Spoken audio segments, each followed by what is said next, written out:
Bonjour, aujourd'hui nous allons voir la résolution des systèmes d'équations linéaires. Tout d'abord, on va passer à l'écriture matricielle d'un système d'équations linéaires. Et puis après, nous allons voir les méthodes de résolution d'un système d'équations linéaires. En particulier, on va voir trois méthodes. La première, c'est la méthode d'élimination de Gauss.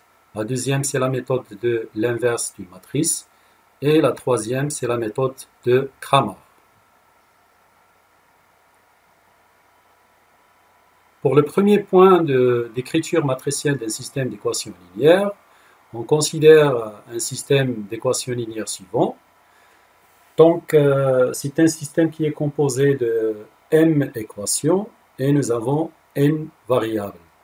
Alors, on va l'appeler ce système par E1.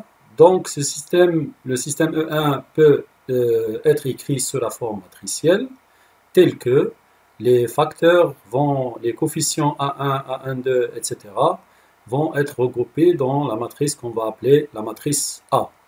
Tandis que le vecteur x1, x2, xn que nous sommes en train de chercher, on va le regrouper dans le vecteur grand X.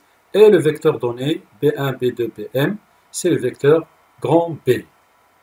Nous avons la matrice A est appelée la matrice des facteurs, ou bien des coefficients. Et le vecteur X, on a le vecteur X est une solution du système E1, si seulement si AX est égal à B. Donc X ici, il représente la solution qu'on cherche.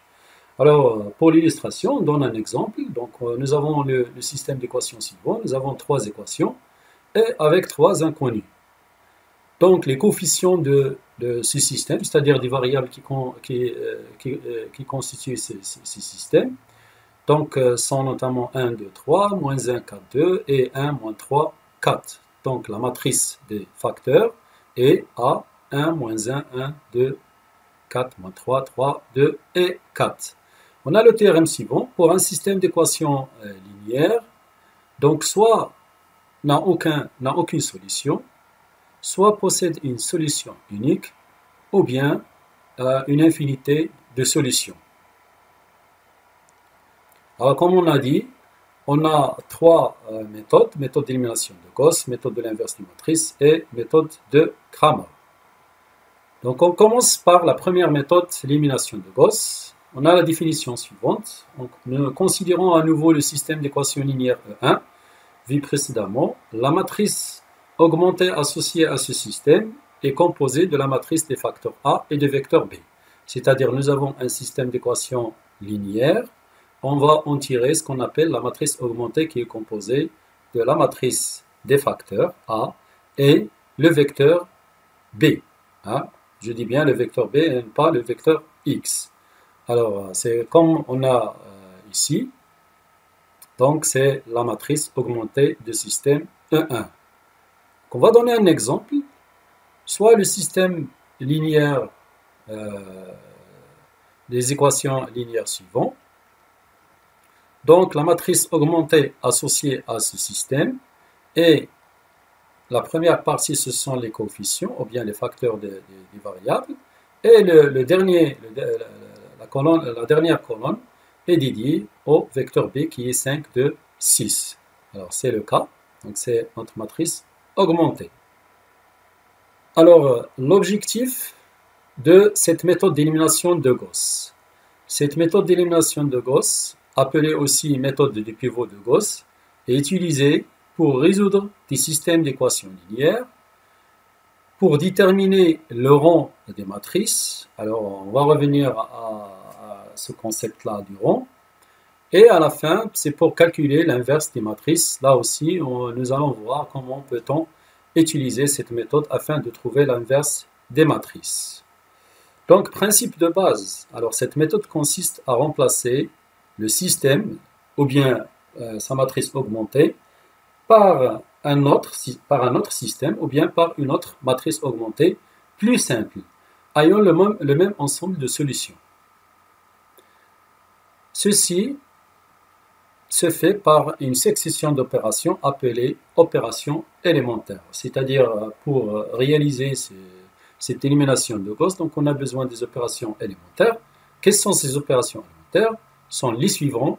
Alors, multiplier une équation par une constante, c'est-à-dire si on multiplie une équation, vous avez l'équation, nous avons deux parties, la partie à gauche de l'égalité et la partie à droite de l'égalité. Alors, si on multiplie toute l'équation par une constante, il n'y aura pas de changement de la solution. Alors, on permet de lignes. Alors, permuter des lignes, ça veut dire, si on a un système d'équations linéaires, écrire les premières équations en première ligne, ou bien en deuxième ligne, ou bien en quatrième ligne, c'est la même chose. Hein? Donc, c'est la même chose, c'est-à-dire, on permet l'écriture des équations. C'est ça ce que ça veut dire, permuter deux équations, ou bien deux lignes. Ajouter un multiple d'une équation à une autre équation. Par exemple, si dans l'équation 1, j'ai la première partie égale à la deuxième partie, et lorsque je passe à l'équation 2, je peux supprimer si vous voulez, la première partie de l'équation 1, de la gauche, de la partie 2 de l'équation 2, et aussi de la droite, supprimer la partie 2 de la première équation de la deuxième partie de l'équation 2. Bon, alors pour plus d'explications, lorsqu'on va avoir un cas pratique. Alors, on a l'exemple suivant. Donc, nous avons le système d'équations suivant. Nous avons trois inconnus et trois équations. Donc, la matrice augmentée associée à ce système est donnée par 1, 2, 1, 5, 0, 1, 2, 2, 1, moins 3, 3, 6. Alors, on va noter les lignes par la première ligne par L1, deuxième par L2 et la troisième par L3. Alors, là, l'idée, bon, maintenant je ne vais pas entrer dans les détails, mais uniquement je vais vous montrer quelques opérations élémentaires qu'on peut faire. Nous avons ici un 1, nous voulons avoir un 0 au lieu de ce 1, donc qu'est-ce qu'on va faire? On va prendre la dernière ligne, L3, et on va supprimer de la première ligne. Là, ça veut dire, lorsqu'on supprime, on supprime toute la ligne, c'est-à-dire lorsqu'on fait l'opération, c'est toute la ligne, parce qu'une ligne, il représente une équation, il a une partie à gauche et une partie à droite de l'égalité. Donc, supprimer la partie de la première ligne, la partie à gauche de l'égalité de la première ligne, c'est équivalent à supprimer la deuxième partie de l'équation 1 de l'équation 2.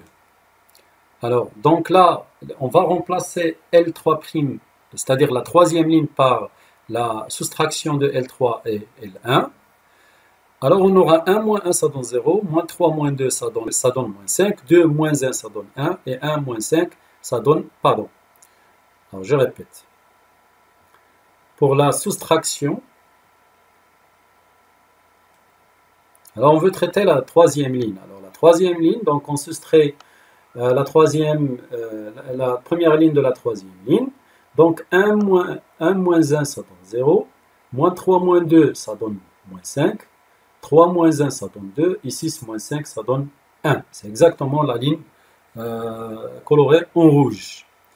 Maintenant, nous voulons traiter cette valeur-là, la moins 5.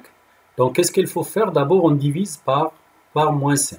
Hein? Ou bien, si on divise par moins 5, on peut faire l'addition de moins 5 fois la deuxième ligne, hein, 5 fois la deuxième ligne.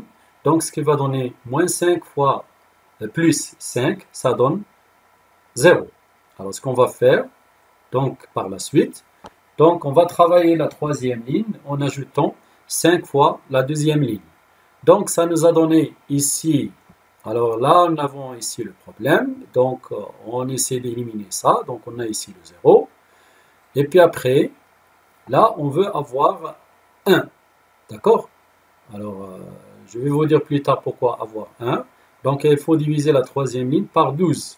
Donc, lorsqu'on divise la troisième ligne, ça veut dire qu'il faut diviser les termes, ou bien les parties à gauche et à droite de l'équation. Donc, ça donne ici 12 par 1, 12 par 12, ça donne 1. Alors, regardons maintenant la dernière ligne. Donc, ça, elle représente la matrice augmentée. Maintenant, je peux réécrire le système à nouveau. Hein? C'est-à-dire, à partir de cette matrice augmentée, elle a la même solution que celle-là, la première. Donc, qu'est-ce qu'on va faire? On va réécrire le système à partir de la matrice augmentée vers le système d'équations linéaires. Alors, là, comme on a ici, nous remarquons que cette matrice, ça s'appelle matrice échelonnée réduite. C'est-à-dire, on a la première ligne, on a ici un nombre non nul, hein, la première composante de la première ligne. Et puis après, on a ici des zéros se forment d'une matrice triangulaire supérieure. Hein. Donc, le système linéaire, le système d'équations linéaires correspond à cette matrice augmentée. C'est exactement x3 est égal à 11 sur 12, 2x1 plus 2x3 est égal à 2, et x1 plus 2x2 plus 1x3 est égal à 5. Là, comme vous le voyez, pourquoi on a cherché le 1? C'est afin d'avoir ici x3. Mais si on laisse ici, c'est-à-dire une étape, l'avant-dernière étape, alors on pourrait avoir 12x3 égale à 11, et à ce moment-là, on divise par 11 par 12 afin d'avoir x égale à 11 sur 12, bien 11 douzièmes. Maintenant, nous allons chercher x2 et puis après x1. Donc, qu'est-ce qu'il faut faire pour la deuxième ligne? Nous allons remplacer x3 par 11 sur 12, ce qui nous donne que x2 est égal à 1 sixième. La même chose, on va le faire afin de trouver x1. Donc, là, nous on va remplacer x2 par 1 sixième et x3 par 11 douzièmes. Et on peut facilement en déduire la valeur de x1 qui est 5 douzièmes. Donc, le système possède une solution unique et cette solution, c'est grand X égale à 5 douzièmes, 1 sixième, 11 douzièmes. Maintenant, nous allons passer aux étapes de l'algorithme d'élimination de Gauss. Alors, la première des choses, il faut identifier la colonne se trouvant le plus à gauche, contenant au moins un élément non nul. Alors, si c'est le cas, d'accord, sinon, permutez, s'il le faut, la première ligne avec une autre pour que l'élément en haut de la colonne identifiée en 1 devienne non nul. Si l'élément se trouvant en haut de la dite colonne vaut A, c'est-à-dire un nombre différent de 1, donc multipliez la première ligne par 1 sur alpha. Alors, comme on l'a fait avant, lorsqu'on a divisé par 2. Donc, on a multiplié par 1 sur 2. Hein? Lorsqu'on a divisé par 2, ça veut dire qu'on a multiplié par 1,5. Donc, pour y faire apparaître le 1, qu'on appelle un directeur, parce qu'on va se baser sur ce pivot. Hein? C'est pour cela qu'on l'appelle aussi, c'est l'élimination de Gauss et le pivot de Gauss aussi. Et finalement, ajouter des multiples adéquats de la première ligne aux lignes en dessous pour annuler les éléments en dessous du 1 directeur. Donc là, c'est comme on l'a fait tout à l'heure pour 5. Donc on a multiplié, on a fait l'addition de la deuxième ligne multipliée par 5 afin d'avoir un 0 dans la troisième ligne. Un exemple maintenant pour l'illustration. Donc il faut faire attention dans cette partie-là. Donc considérons le système d'équations linéaires suivant.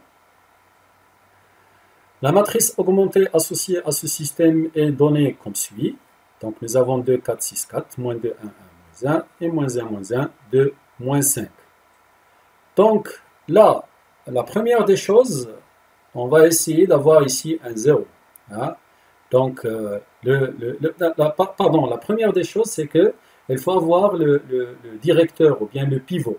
Donc là, si vous voulez, on doit avoir ici un 1. C'est pour faciliter, tout simplement pour faciliter le calcul. Parfois, on peut travailler aussi avec 2, mais uniquement pour faciliter le calcul. Donc, on divise par le nombre qu'on trouve là, c'est-à-dire là, on multiplie par 1,5. Hein, c'est exactement ce qu'on a vu dans les étapes de l'algorithme. Donc là, on divise L1 par L2. Ça nous donne la deuxième ligne, bien la nouvelle ligne qui s'appelle L1'. Donc la matrice, on a le changement dans la première ligne. Alors vous voyez qu'on a divisé tous les éléments de la première ligne et pas uniquement les 3 éléments. Maintenant, on va commencer par la dernière ligne, en particulier on commence à gauche, hein, pour avoir cette forme triangulaire de la matrice augmentée à la fin pour en déduire les valeurs. Donc commençons ici par moins 1. Donc qu'est-ce qu'il faut faire? Moins 1, donc il faut utiliser la première ligne, donc on va faire L3 plus L1' afin d'avoir moins 1 plus 1. Et à ce moment-là, on va remplacer la troisième ligne. Le moins 1 va devenir 0. Ça aussi, en même temps, on peut traiter aussi la deuxième ligne. Là, on peut ajouter dans la deuxième ligne, hein, on peut ajouter 2 fois la première ligne afin d'avoir ici 0. Donc le schéma, c'est que on monte ici la dernière ligne à gauche, on monte et on revient. D'accord? Et on revient, à ce moment-là, on a le premier 0, le deuxième 0 et le troisième 0. C'est la même chose si on a une matrice de 4 lignes. Donc on va commencer par la dernière ligne, la quatrième, puis on va monter l'avant-dernière, la troisième, puis on va revenir à la dernière ligne, le deuxième élément à droite, et puis on va monter, et ainsi de suite. D'accord? Donc maintenant, essayons de se concentrer sur ce cas-là. Alors on a dit qu'on va ajouter à la troisième ligne la première ligne, et on va ajouter à la deuxième ligne 2 fois la première ligne. Alors ce qui va nous donner, ça c'est pour la deuxième ligne, et ça c'est pour la troisième ligne. Donc on a vu le changement dans les 2 dernières lignes, marquées ici en rouge. Maintenant, nous avons ici un 1, d'accord? Alors, pour cela, on va essayer d'avoir ici un 1, mais sinon, qu'est-ce qu'on peut faire? On peut prendre la troisième ligne et soustraire le 1/5 de cette ligne, parce que 1/5 fois 5, ça donne 1, et on aura 1 moins 1, ça donne 0. Mais sinon, on va faire une étape intermédiaire, c'est-à-dire on va avoir ici, dans la deuxième ligne, pour l'élément 5, on va l'essayer de transformer en 1. Donc, il faut diviser toute cette ligne-là par 1, ce qu'on va faire maintenant. Donc, on a divisé la deuxième ligne par 5, ça nous donne 0 sur 5, c'est 0. 5 sur 5, c'est 1. 7 sur 5, 7 cinquièmes. 3 sur 5, c'est 3 cinquièmes.